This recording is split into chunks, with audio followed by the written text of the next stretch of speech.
Po ba kayo natutunan? Ayun po. So, salamat po sa Panginoon.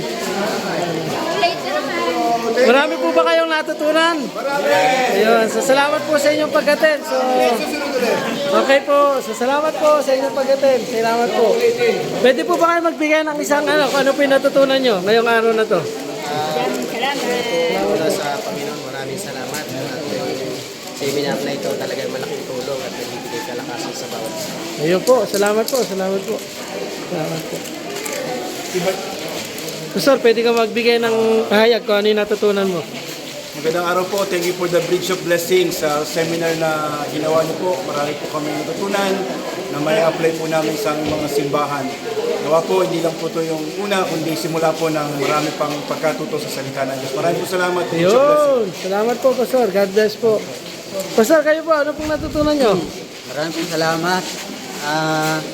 Ating natutunan ay tungkol sa mga bagay na dapat namin ipangangaral ng salita ng Diyos sa buong mundo at ito'y mamamahagi namin sa iyong side. Ayun. Salamat po. Salamat po ng marami. God bless you po. Pastor, pwede po ba kayo magbigay ng ilang mensahe po? Sige, salamat dahil malaki ang aming natutunan kung paano mapapaunlad yung aming mga iglesia, paano maging epektibo, maging mga pastor at ang iglesia ay umunlad, no?